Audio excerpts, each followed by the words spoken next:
Hey friends, Hal here. Today is Monday and I'm going to answer some questions for you.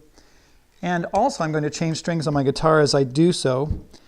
My son and I were playing last night and we were practicing. He was practicing the lead to Something in the Way She Moves, you know that one. And so we noticed that when we got up into the 12th fret area, that it was really out of tune, and I said to him, we need to change strings on this guitar because the intonation is going out terribly, and so we just need to change strings. So that's what we're doing today. I'm going to change strings on this guitar. And you know what? I had a couple of other guitars that I took in to my friend Dan at Dan's Guitar Repair in St. George, Utah. And on my Baby Taylor, one that I use for teaching, there was dents in the frets, right under the strings, you know, where you play. And so as you play for a long time, you get these little dents. If you look and take off your strings and find that you have dents in your frets, then you need to get those frets, what do you call them? Polished, and get those dents out. Because what it does is it messes with your intonation, with the ability of the guitar to play in tune. Okay? Intonation is, when you intonate a guitar, you want to make sure that it actually plays well and in tune. And that's one of the factors. Well, there's two factors, maybe even more. But new strings are very important for good intonation, and also making sure that your frets are in good shape. Okay? I have to get my frets worked on every few years on guitars that I use a lot because they get dents in them and they go out of tune. So this one is starting to develop some dents in the frets, so that's why I need to get those worked on later. Yeah, I can see a couple of dents right there. This is the next guitar to go in. All right, Dan, if you're watching this, be prepared. Next time I come down to St. George, I'm going to get my guitar worked on. So, the situation that we have, maybe I should show you really quick, really close up, what this looks like. Let me get these strings out and then I'll show you.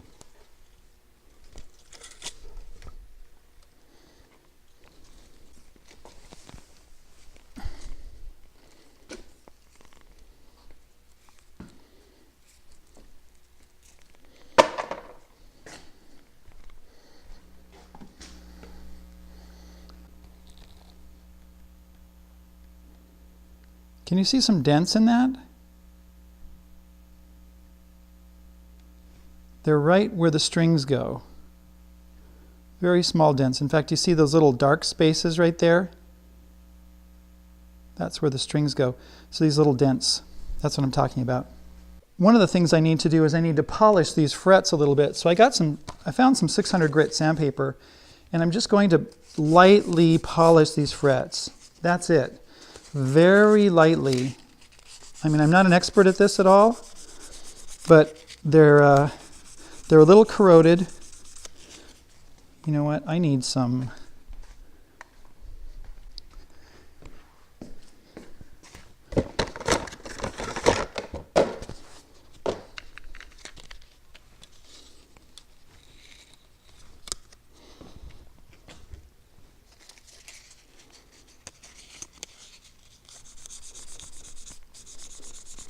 Okay, what I'm doing is I'm lightly sanding these frets with 600 grit sandpaper. I hope it's okay because they are a little bit corroded and they're inhibiting my ability to actually play a really nice line on this guitar. So I'm just going to give them a little whoop, whoop, whoop, whoop, and that's it. There we go. All right, I just grabbed some grapeseed oil. Went in the house and got some grapeseed oil. This is just grapeseed oil. It's just, you know, what does it say? Grapeseed oil, 100% pure, sensitive skin care. I'm going to use that on my guitar. Why? Well, I'll tell you, because it's the first thing I could find. It actually is just fine on the guitar fretboard. I don't worry about getting fancy oils for the guitar fretboard. I mean, you can buy some over at the guitar store if you want, over at the music store. And maybe there's somebody watching this video that can make a comment below and say, this is why you need fretboard oil and you can't use grapeseed oil. Well, you know what? I've used linseed oil, which is actually a little bit too heavy. I don't like linseed oil. I've used grapeseed oil. I've used almond oil. I've tried olive oil. I've tried all kinds of different oils on my guitar fretboard. And most of them are just fine. Some of them are a little heavy. I don't really like linseed oil, like I said. Grapeseed oil, it really is nice. Okay, so you saw me very quickly do the fretboard. Here, let's zoom in on this. There. See that? Isn't that nice? Makes it look like new again, except for the fact that there's dents in the fretboard. You see that? There's these little dents in the fretboard where I've been playing it for years. I got this guitar back in, when did I get this guitar? Back in 1992, I think it was. Something like that. But, you know, the grapeseed oil, when you put this oil on it, it makes it look so nice and beautiful. So I would recommend that you oil your fretboard every once in a while because it keeps it in good shape, makes it look good, keeps it oiled up, helps it not to get cracks in it, especially if you're in a dry environment. You know, it's an older guitar, but hey, makes it look good. All right, let's get to some of the questions that we have. Here's one. I had a parent call me up and say, I'm going to pull my son out of piano lessons. Sometimes it's guitar lessons or bass lessons or something. And this is actually something that the son absolutely loves. And this goes for girls as well as boys, okay? It's not just a guy thing. It's anybody. And this is the reason that they gave. Because he's doing poorly in school, he needs to focus on his academic classes. And that's something that he does not love. I don't know if you know this, and I don't have a study to point to or to link, but I bet somebody can find one. But there are studies that have been done that show that when you study music for a certain period of time, and I think one study that I saw said 4 years. Somebody's going to ask me what kind of strings I'm using on this, and this is what I'm using today. I'm using EXL 120s. This is a D'Addario string. It goes from 9 up to 42. 9, 11, 16, 24, 32, 42. Those are the gauges of the strings. So that's what I'm using today. And no, D'Addario didn't pay me to say this. I like D'Addario strings. I've been using D'Addario strings for years. I try other strings periodically to see if I like them. And I keep coming back to D'Addario strings because they're very consistent. That's just the way it is. I hate these packages when I can't get them open. And they just don't come right open. So we get out my trusty scissors. All right, what's next? Oh, yes, I was talking about this student whose father or mother are pulling them out and saying, they're not doing well academically, so we're going to pull them out. All right. Did you know that there have been studies done? And if you know of any, please post them in the comments below. Get in touch with me and let me know where these studies are, because I've seen them before. I just, I didn't think about, I need to make sure that I make a note of these studies so I can put it on my YouTube channel, because at the time I was looking at the studies, I didn't have a YouTube channel. So now I don't know where they are. And I haven't done a Google search. The studies are basically studies where they study academic performance with students that were non-musical students and students that study piano, guitar, violin, that kind of thing, voice, whatever. They find that as you study music, that your brain develops better. And so what happens is that you actually start to do better academically when you study music. And no, you don't need a teacher. You know, you can make excuses. Well, I don't have the money to get a teacher.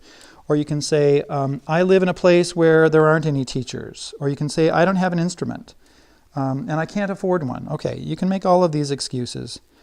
And thank you very much. But you know what? You can start singing. It doesn't, and you can sing just on your own. Just start. And if you can listen to music, listen to music. On your iPad, on your iPhone, somebody else's iPad or iPhone or record player or whatever it is that they have. And just start singing. If you can't get a hold of an instrument or something like that, just start studying music, playing music, singing music, because that will help your brain to develop. It actually helps the synapses in your brain and what do they call it? The neural pathways, that's it. It helps to develop neural pathways. And neural pathways are developed better through musical study and more complex neural pathways than they are through any other medium. I don't care what it is. Okay, next question. So so when a parent says to me, you know, I'm going to pull my son or daughter out because they're not doing well in school, so I want them to focus on school and get A's, and then they can come back to their piano or guitar or whatever. You know what? That's flawed thinking, I believe, because in my experience, when a student focuses on piano or guitar and gets really good at it, they automatically want to go and study other things when they start to get really good at music. I don't know why this is. I just know it works. It's happened over and over. All right. Why don't you always play the exact notes that the original artist wrote in their songs? Let's see. I'll tell you why. Because I grew up in an era when I listened to records, and that's, you know, there were no CDs when I was growing up. And it was interesting. Jethro Tull was one of my favorite bands. And when I was, I think, 17, I went to a Jethro Tull concert in the Los Angeles Forum, the Fabulous Forum they called it. That's where the Lakers play basketball.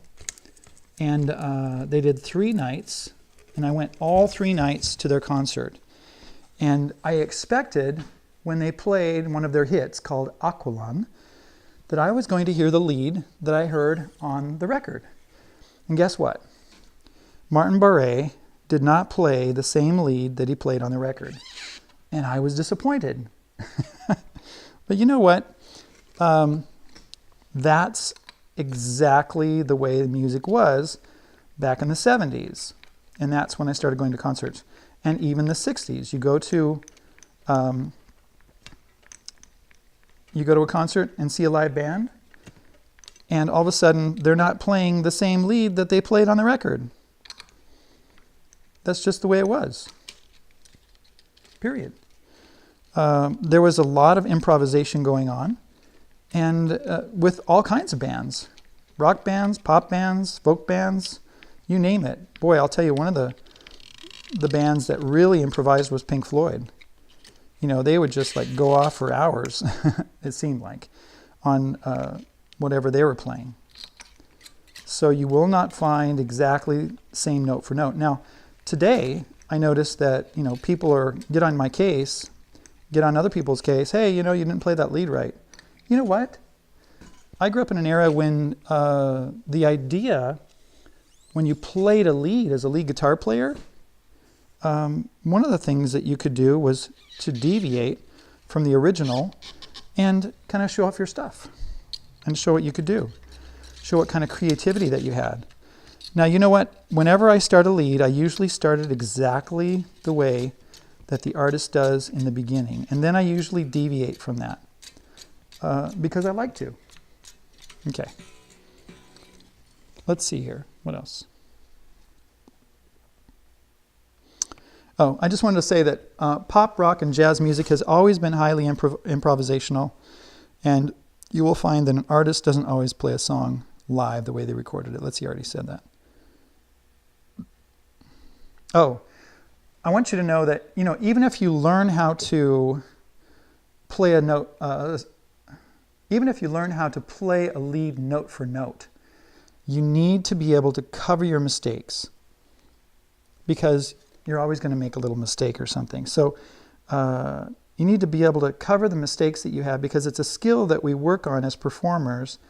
And it doesn't matter if you play for just your dog or a stadium full of people. It's something that is good to do. Oh, and I talked about my Baby Taylor and my Blue Ridge guitar. My Baby Taylor is my teaching guitar, one of my teaching guitars, and my travel guitar. I don't usually record with it because the intonation is not as good as my Blue Ridge and that kind of thing. So I don't use it for a recording guitar or a performing guitar. I don't have a pickup in it. And what I found was after I got it back from the luthier, working on it, doing a fret job on it. I mean, the only thing he did was file the frets a little bit, take the dents out, polish them up, adjusted the neck, make sure that the neck was straight, and did a really nice job on that. It came back playing more in tune than before. And why? Because the dents in the frets, when you get dents in them, it changes the intonation of your guitar. So, if you're having trouble with intonation, that is your guitar playing in tune. Check your strings, change your strings, get new strings, get your guitar worked on. And let's see, this is 2017. I think I paid $400 for that Baby Taylor back in 1990, when was it, 1999? Something like that. And that was with a case. And I think I just paid about $80 to get it work done. And I've done that several times. You know, and you do that with cars. You know, you have them tuned up, you have them tires changed on it and all that kind of stuff. And it's just part of the maintenance, and that's what happens to guitars. They need maintenance if you're going to play them very much. So that's just part of what happens. And new strings, you know. Don't complain that you have to have new strings. It's just part of what it is. All right, let's look at the next. Let's see. Oh, how much practice should I practice every day? Well, I can tell you that a half hour a day practicing is good to maintain a certain level and even progress a little bit on some of the things that you want to do, on the songs that you want to play and that kind of stuff. But it will not, a half hour a day will not take you to a professional level very quickly. You need to start digging in and go up to an hour a day, 2 hours a day, 3 hours a day, and then work your way up to about 5 hours a day if you want to be professional.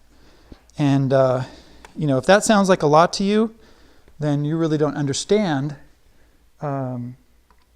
what it takes to be a really good professional musician. If you look at any of the people that are really, really good, you know, that's what they do. They play and play and play and play. Now, if you're a beginner, of course, you might be thinking, well, I can't do that. If you want to be a professional, then you've got to work up to that. Develop, if you're an intermediate guitar player, develop a playlist that's, you know, 17 songs long. I'll tell you, if you work on each song for 20 minutes, each one of your 17 songs, then you will play 5 hours just playing your songs. If you play your song and work on it, you know, like say you work on the intro or you work on the lead or whatever, that's exactly what you're going to find. Now, if you're a professional guitar player, you want to be professional, you've got to work up to, you got to have, oops, something wrong there. You've got to be able to have 30 or 40 songs under your belt and be able to play that many at the drop of a hat. I have a notebook that I take with me wherever I go. Actually, I got a couple of notebooks. And I've got about 50, 60 songs in each notebook. And I have to play them. If I want to be good at it, I have to go over them every once in a while. Do you know how long it takes to play 120 songs? Just through all the way? Let's say they're 3-minute songs on average. It's actually kind of short. Let's see, 120 songs times 3 minutes, that's 360 minutes divided by 60, that's 6 hours of playing without a stop. I can't play 120 songs in 6 hours. I usually have to, I mean, that's without doing anything except just playing it. All right. Hey, it's been great to have you here.